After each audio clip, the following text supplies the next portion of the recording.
নমস্কাৰ মই ডক্টৰ দীপজ্যোতি বৰা স্নায়ু আৰু মনোৰোগ বিশেষজ্ঞ যোৰহাট আজি মই আপোনালোকৰ ওচৰত ডিমেনচিয়া বা এলজাইমাৰ অসুখৰ বিষয়ে কিছু কথা ক'বলৈ ওলাইছো মই ভাবিছো এই কথাখিনি আপোনালোকৰ ডিমেনচিয়া পেশেন্টৰ কাৰণে বা তেওঁলোকৰ কেয়াৰ গিভাৰৰ কাৰণে আপোনালোকৰ উপযোগী হ'ব আৰু কামত আহিব এতিয়া মোক ডিমেনচিয়া হয় কি বহুতে প্ৰশ্ন সোধে যে আজিকালি মই কথাবিলাক পাহৰিবলৈ ধৰিছো যে মোৰ ডিমেনচিয়া হৈছে নেকি বা মোৰ দেউতাই অলপ কথা পাহৰিছে মোৰ মায়ে বা মোৰ আইতাই বা মোৰ ককাই অলপ কথা পাহৰিবলৈ ধৰিছে তেওঁলোকৰ ডিমেনচিয়া হৈছে নেকি হয় ডিমেনচিয়া বুলি ক'লে আমি বুজি পাওঁ যে ই এটা কথা পাহৰাৰ ৰোগ য'ত আমি দৈনন্দিন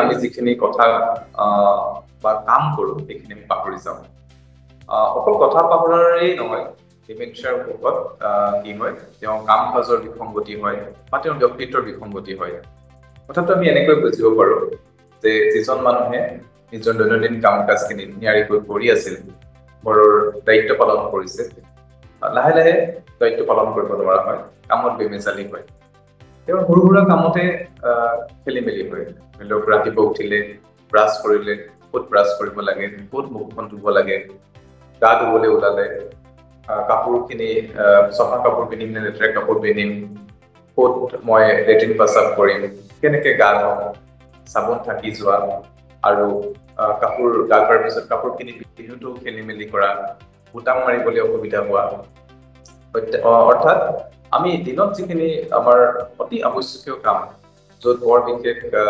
বুদ্ধিমত্তাৰ বৰ বিশেষ জ্ঞানৰ প্ৰয়োজন নহয় যিখিনি আমি অট'মেটিকেলি কৰি থাকোঁ তাতো লাহে লাহে ব্যাঘাত জন্মে লগতে মানুহৰ নাম পাহৰা সম্বন্ধটো পাহৰা বা কোনোবা যদি ঘৰলৈ আহিছে কোন আহিলে পাহৰা কোনোবাই যদি মাতি থৈ গ'ল বিয়ালৈ বা সকামলৈ সেইখিনি বস্তু পাহৰা লগতে টোপনিৰ খেলি মেলি হোৱা ৰাতি সাৰ পাই উঠা সময়ৰ জ্ঞানত বেছিকৈ খেলি মেলি কৰা ৰাতিপুৱাই বুলি নিশাতে উঠা বা কেতিয়াবা গৃহিণীসকলে ভাত বনাবলৈ সময় নহওঁতেই ভাত বনাবলৈ যোৱা সন্ধিয়া হওঁতেই ভাত বনাবলৈ যোৱা বা কাম কাজৰ সময়ৰ জ্ঞানখিনি খেলি মেলি হোৱা কেতিয়াবা আমাৰ সময় ঋতুবিলাকৰ কথা পাহৰি যোৱা ভাবিব যে এতিয়া বিহুৰ কথা এই ধৰি লৈছো যে বিহু হৈ গ'ল ভাবিব যে বিহু হোৱা নাই বা এতিয়া মাঘ বিহু হৈ গ'ল ভাবিব যে বহাগ বিহু হৈছে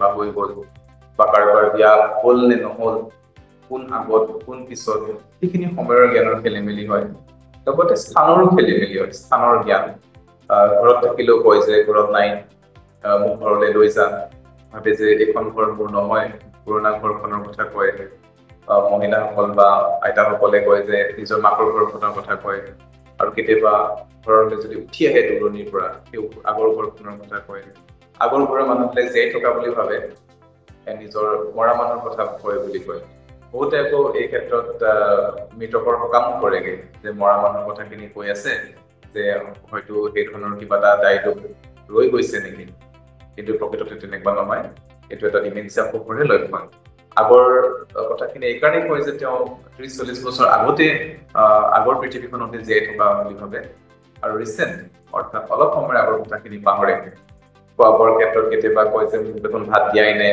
চাহ দিয়াই নাই আকৌ খোজে বা খোৱাৰ পিছত কয় যে মই নাই খোৱা গতিকে সেইখিনি পাহৰি যায় আৰু সেইখিনিৰ লগতে কেতিয়াবা ৰাস্তালৈ ওলাই গ'লে দিশটো পাহৰে ঘূৰি আহিবলৈ কোনফালে নিজৰ ঘৰটো আছিলে কেতিয়াবা হেৰাইও মানুহ গোটেই আপোনালোকে কোৱা শুনিব যে ৰাতিপুৱা খোজকাঢ়িবলৈ গ'ল মানুহবোৰক হেৰাই গ'ল ক'ৰবাত বেলেগ জেগাতে ওলালগৈ বা নিজৰ ঘৰৰে দিশটো কোনফালে খোৱা ৰুম আছিলে কোনফালে খোৱা ৰুম আছিলে কোনফালে লেট্ৰিন পেচাব কৰা জেগা আছিলে সেইখিনিও খেলি মেলি হৈ যায় ৰাতি বেছিকৈ খেলি মেলি হয় গতিকে অকল কথা পাহৰাই নহয় যাৰ ব্যক্তিত্বৰ খেলি মেলি হয় যাৰ দৈনন্দিন কাম কাজবিলাকত খেলি মেলি হয় বা শেষৰ পৰ্যায়ত কেতিয়াবা কি হয় একেবাৰে পাহৰি যায় শৌচ পেচাব কৰাৰ জ্ঞানটো নাথাকে বিচনাতে কৰে বা কাপোৰতে কৰে বা সেইখিনি চফা কৰিবলৈ গ'লেও খং কৰে সন্দেহ হয়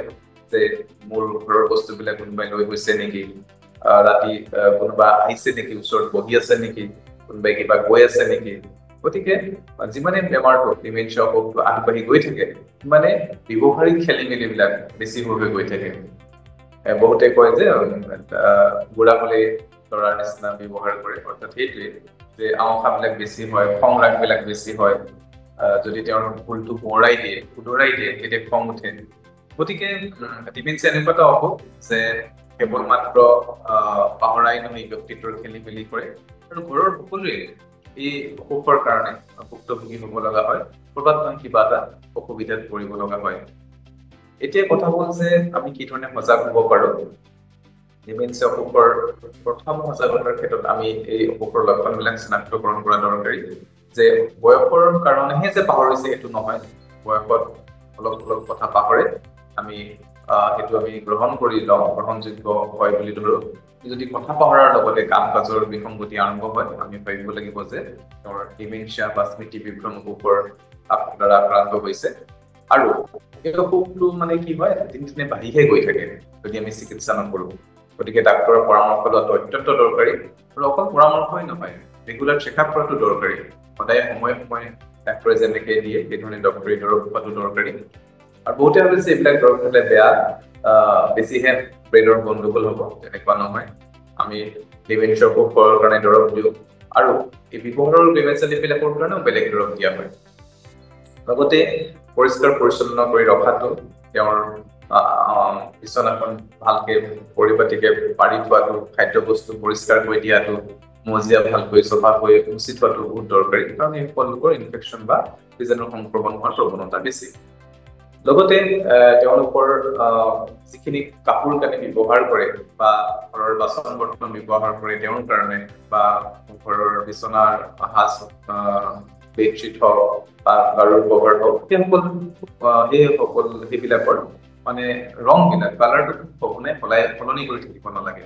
তেনেকুৱা একে ধৰণৰ আচবাবতে বহিবলৈ দিব লাগে, একে ধৰণৰ বাচন বৰ্তনে খাবলৈ দিব লাগে, আৰু একে ধৰণৰ সাজ পোছাকে দিব লাগে। কাৰণ নতুন বস্তু এটা হ'লে তেওঁ সেই কথাখিনি মনত ৰাখিবলৈ দিগদাৰী হয় আৰু পাহৰি যোৱাৰ সম্ভাৱনা বেছি থাকে।